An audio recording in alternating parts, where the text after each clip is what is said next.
Welcome to Rock Talks. Today we're talking to Kirk Windstein, guitar player from Crowbar and Down. We discuss his new album Zero and Below, his recent tour with Sepultura and Sacred Reich, the ongoing Kiss End of the Road tour, and more. If you like this interview, please give me a thumbs up, leave a comment, and share the video with all your friends. Also, very important, please don't forget to subscribe and hit the bell. By the way, if you see a little advertisement at the beginning, in the middle, or at the end of the video, please do not skip it. By doing that, you're helping me a lot. Come on, guys, it's just a few seconds of your life, and it will really make a difference for me. I'm counting on all of you. Enjoy the interview. Hello, Kirk. How are you, man? Thank you so much for your time. Welcome to Rock Talks.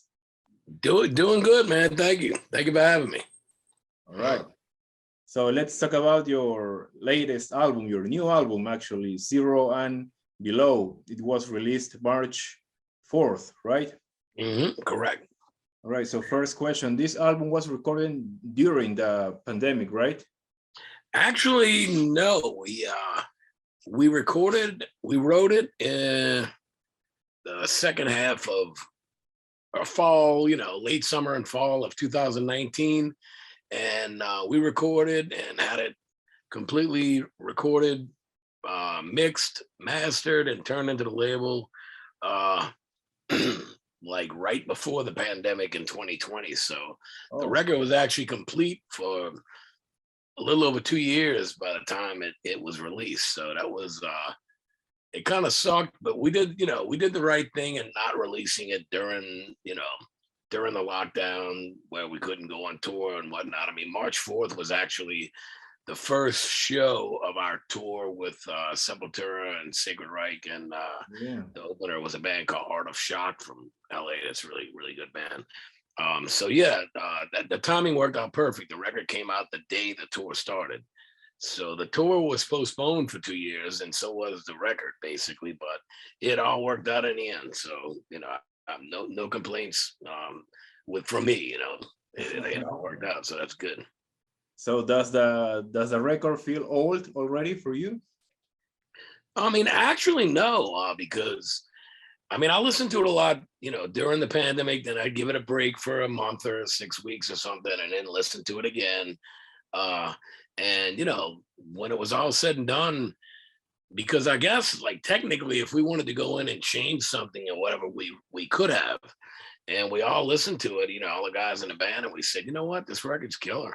We're not changing anything. We love it just like it is. It sounds amazing. We love the songs. So no, thankfully it doesn't feel old. And we've only done one tour in support of it. So it was fun to play a couple of new songs live, and we look forward to playing more new material live because we really love the record. We believe in it. We really love it. So on this tour with Sepultura and Sacred Reich, you only played 2 new songs from this new album? Correct. Yeah. Our set list was started out about 8 songs, and by the end of the tour, I think we were able to squeeze in 9 or 10 sometimes. But we have 12 albums out, so yeah. I think we have like 136 songs or something like that now. So if you only get to pick, 9 songs, some nights were 10 or 11, even 12, depended. But for the most part, some of our sets were only at 30 minutes. So 6, 7 songs. And, when you got 136 songs, it's really difficult, but it was still great. By the end of the tour, we did Chemical Gods and Bleeding from Every Hole, which were the 2 videos and the 2 songs released first, prior to the record coming out. So by the end of the tour, we had them really tight, and they really sounded great, and they were going over well live. So we look forward to picking up a few more because it's a great record. We want to give the fans old school, old stuff as well. And obviously there's certain songs that we kind of feel that we have to play. So we do those at every concert. But at the same time, we believe in the new record and we want to push it. So, it was great to play some new stuff live. But on such a short set, we didn't want to play any more than 2 new ones, you know. Yeah. You have to give people what they want, and that's the classics, right? Classic. Sure. You know, I mean, you want to give them what they want, but you also don't want to live off of just your music if you can, you know, if you can help it, you know. Or if to you promote the new stuff. Right, exactly. You know, we believe 1,000% in what we're doing, and we believe in the record. So, you know, if you're not, you know, it's kind of like, you know, why put out, you know, new music? Like a lot of older bands, classic bands that have been around, you know, like say for instance, you know, Kiss or somebody that I grew up on loving. It's like, you know, I said it a long time ago. I'm not lying. Like, you know, at least 6-7 years or more. I was like, at this point, I don't believe Kiss has to make new music to go on tour. And of course, that was the big headline. You know, Crowbar's Kirk Windstein doesn't believe Kiss needs to make new music. And I caught all this backlash of negativity for saying that. And I'm like, so I just kind of kept my mouth shut. And I swear, like 6-8 months later, Paul Stanley comes out and says, we're at the point in our career where we don't need to put out a new record or make new music in order to go on tour. We have enough great classic rock songs as it is. Yeah. And I'm like, I'm glad Paul finally said it, because I mean, for me personally, I really didn't enjoy the last few things that Kiss has done. That's just me, but I mean, I'm a huge fan from the old days. But I mean, when you have so many great songs, and you know, it's kind of a nostalgia thing at this point. You don't have to put out, you know, new music. People are going to want to hear the hits and the big stuff, you know. Anyway, the classics.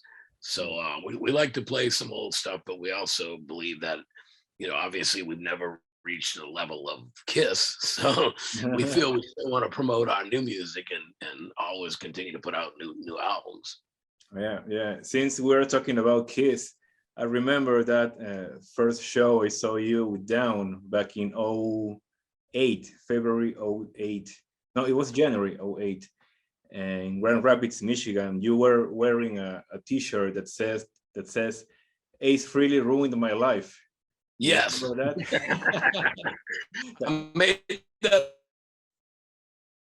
I used to make my own, you know, like listen to Thin Lizzy and just different shirts. Yeah, put Ace Frehley ruined my life shirt, because I was seeing people wearing shirts that you could buy online, I guess, or buy at music stores that said Black Sabbath ruined my life, and I'm like, well, in a way, Sabbath did too, but you know, Ace was my first guitar idol, you know, first guitar god for me. So, you know, he's the reason I picked up the guitar, and he's the reason I didn't go to college, and I don't, you know, own a probably big home and fancy cars or whatever if I would have got a real education. I mean, I did finish high school, of course, but you know, yeah, you know, Ace is the reason I picked up the guitar and chose a very difficult music business as my career. Yeah. Well, he ruined your life for the best, let's say, because you are doing what you love, right? Yep. Thank you. I mean, I agree. So, how do you feel about Kiss saying goodbye to the stages? Finally, because do you remember the farewell tour back in 2001? I think it was, or 2002? Yeah. And I mean, all of the bands do that, but I mean, it's to the point now. I think it's perfect timing. I mean, actually, Down are playing with Kiss at Rockville Festival in coming up on, I think, in September, May 19th or something. I think okay. it is. It's coming up soon. So we're playing with Kiss at Rockville. Nice. So I want to hang around and see Kiss, because this is the last time, of course. You know, it's not too much left of finally the end of the world tour. But I think I mean, my God, you know, we all know they've made enough money, and it's like, you know, they still enjoy doing it. But and it's still, you know, I just think it's enough where, you know, I know somebody like Gene, who is kind of addicted to business and making money. You know, he will probably go on to another business venture or something, to keep him busy and keep him, because he loves doing that. He lives for that. But I would think that, Paul could just, chill and travel with the family and whatever, enjoy all the money that he's made, Yeah. Well, I remember when I read the book, the Paul Stanley's book, he said there that Kiss will continue without any original member forever, because that's his idea, his goal, to Kiss to remain as a big thing, part of the culture of humanity. So maybe in a few years we will see the Kiss 2.0 with different members. Right. So what do you think of that? To be honest, I would rather them retire, wait a few years, find the proper guys to do it, and maybe even keeping Tommy Thayer and Eric Singer or something, and getting two other guys that can do it. And I'm fine with that. I'm just, as a old school fan, I'm kind of like, I get it.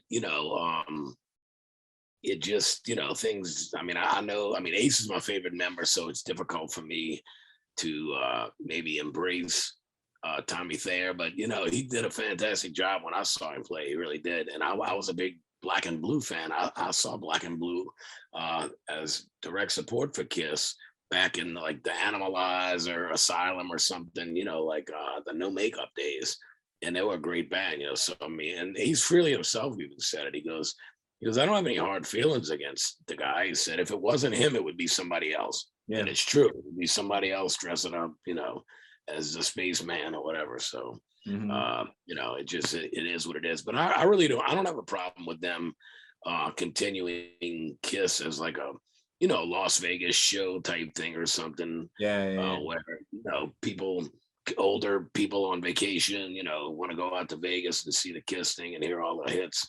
I think if Kiss, and I read Paul's book as well, A Life Exposed. It was actually a great book. I've read them all. Anything they put out, I get.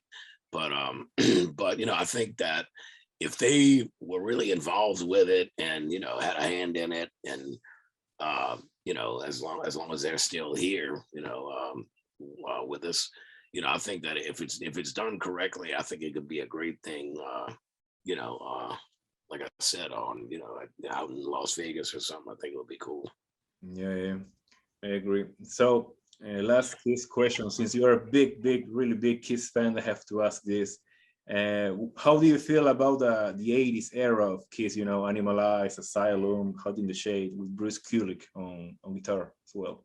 Oh, I love Bruce as a player. I thought I actually saw Kiss in the 80s probably 15 times at least. So I bought, the only album I'll say that I was disappointed in was Hot in the Shade. Really? Yeah. That's my favorite, man.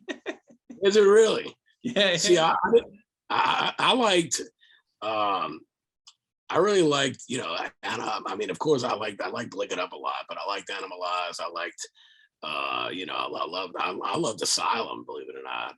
And I even liked, Crazy Nights. I loved The Revenge.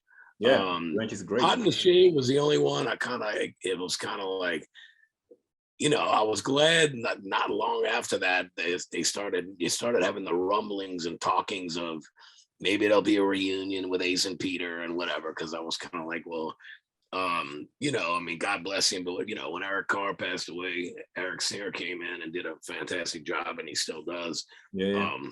But I thought like Hot in the Shade, songs like Hide Your Heart and stuff like that, it's like they started getting too popish, and it's like, well, they did the song, Ace did the song on one of his solo records. It's like they started getting where they were using the outside writers and trying to have, hits and stuff. And that's actually the only tour without makeup that I never saw was Hot in the Shade. I didn't do it on purpose. I was on tour when they played here in New Orleans. I would have gone, of course, but yeah, that was the only, by that time, because I even liked, what I heard like of Carnival of Souls, but by the time Hot in the Shade came, I'm like, they need to do something else, even with like the smashes, thrashes, and hits. like reading Paul's book, he talks about it a little bit too. Like I mean, like the let's put the X in sex and stuff like that. It's kind of. I mean, let's be real. That's not exactly Cool Gin and Black Diamond or Yeah. Rockin' All Night, Shout It Out Loud, God of Thunder, Shock Me, whatever, anything. It's Love Gun. It's kind of got to the point of like let's put the X in sex. I would watch it if it was on MTV just because it was Paul basically in the video. But I thought about Hot in the Shade. It was enough for me with the no makeup, and I'm very glad they did the reunion stuff with Ace and Peter, and it worked out great for a little while. Mm-hmm. Well, that's really interesting because, like I said, Hot in the Shade is one of my favorite Kiss records. I really love Forever and pretty much every song on the album. But I understand your sentiment about the popish style. Like Forever too. Like Michael Bolton did it. I think he co-wrote it or wrote it or something too. Co-wrote it, with Paul or something. I don't know. Yeah. It got to be like, I was glad, that I still bought it. I mean, I bought it. I buy. That's one thing they got all the money. Believe me. Maybe you should give the record a second chance, like 30. You know what? I haven't listened to it since it came out. I mean, I put the cassette in my car and listened, and then when I saw a couple of the videos, I was like, maybe I will maybe I'll give it a listen. But you didn't. Well, I mean, another listen after. Since it came out, what, in the 80s or 1990-ish or something. 89, I think, yeah. Yeah. But yeah, maybe it is time to second give chance. it another chance. Yeah, maybe you will like it just a little bit more this time. I think I would like it more now, like I listened a while back during the pandemic. I hadn't listened to Dynasty in a long time, and I listened to it on my headphones, and I had it cranked up, and I was like, I really love the songs. The production, like the guitar tone, I just didn't care for the production of the record. Yeah. And I mean, I was Made for Loving You doesn't even bother me.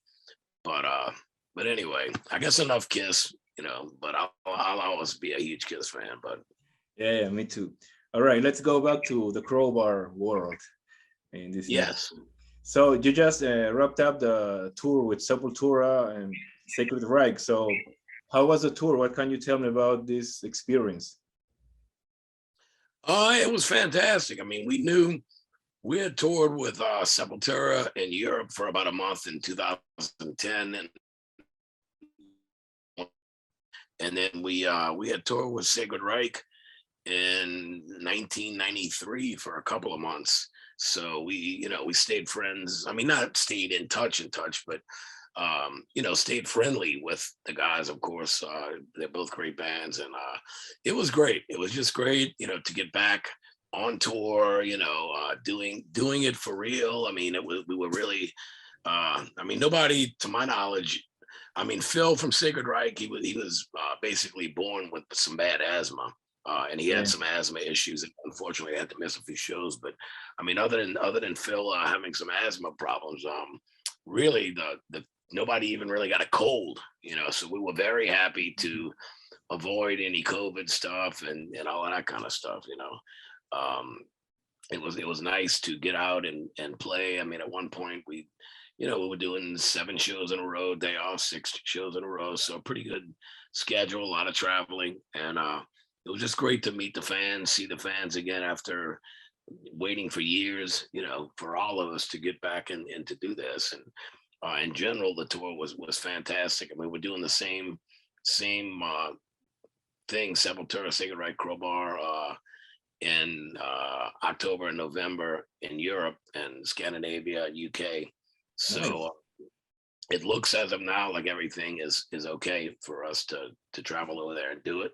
Mm-hmm. So we're hoping for the best because it's a great lineup, and really all 3 of our bands, in my opinion, do better over there anyway. We love traveling. We love being a world band that that can get around and play to a lot of different countries and stuff. And certainly Sepultura is a big time world band, and Sacred Reich as well. So it'll be great. Mm-hmm. So since you were playing for a thrash metal audience on this tour. How was the crowd reaction? Because you were basically playing for Sepultura and Sacred Reich fans, you know, more thrashy kind of style. Well, I mean, the thing is, with Crowbar, we're used to that because we've toured with Morbid Angel, we've toured with Suffocation, we've toured with Pantera. I mean, we've toured. There's not, you know, like we can do. I mean, we're not thrashy at all, but I mean, we have a lot of songs that are more upbeat. Yeah, upbeat. Yeah. We enjoy all styles of music and all styles of heavy music. So the crowds were great. I mean, we've toured so much and been around so long that we have a good, solid fan base for Crowbar as well. But it was kind of cool. I noticed a lot, like the kids up front in the Sepultura shirts.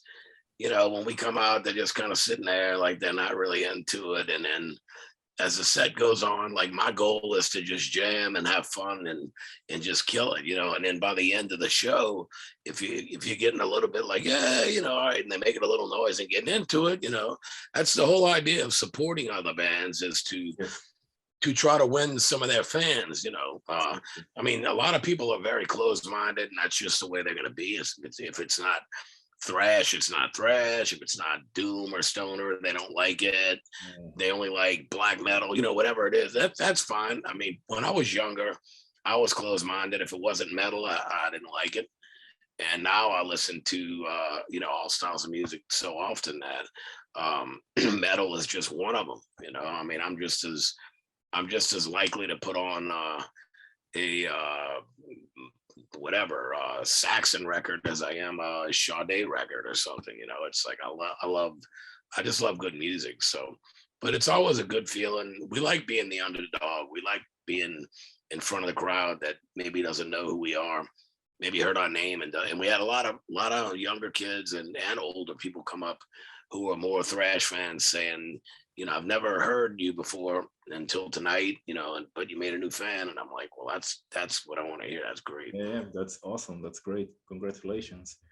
So, since you were on tour with Sepultura, I would like to ask you, where do you stand on the latest Sepultura records, meaning Quadra and Machine Messiah, with Derrick Green on vocals?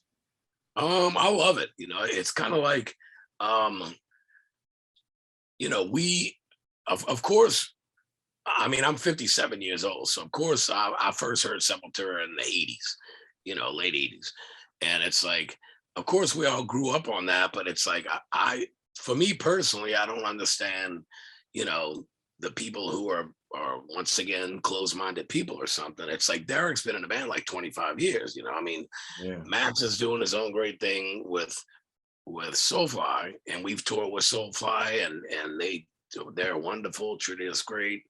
And we've toured with Sepultura, and same thing, they're wonderful, treated us great. I mean, I think Sepultura kicks ass. Is it a different band than it was when they first came out? Sure. There's two different people, you know, Very good. And that's gonna, and especially with the vocalist, it's gonna make it sound different. But I mean, Derrick's fantastic at what he does. He's a great vocalist, great front man. You know, I don't understand the when there's the people that are negative about it. It's like, look, it's a different band, but you still have Andreas and Paulo. So, you know, and you know, Igor stayed in the band for a long time when Derrick joined, you know, or at least for a pretty good while. So to me, I'm just one of those people where, well, you get two great bands out of it. So it's even, you know, it's a good thing in a way. I mean, of course, everybody loves the original band and stuff like that, but that's just not the way life works. I mean, I'm the only original member of Crowbar, you know, and you know, even though it's my voice, you know, we still sound like fucking Crowbar. To me, they still sound like Sepultura, you know, and you know, it's a good thing. So I mean, for me, I love the newer records with Derrick. Yeah, me too. I love them all. If you like this interview, please give me a thumbs up, leave a comment, and share the video with all your friends. Also, very important, please Don't forget to subscribe and hit the bell.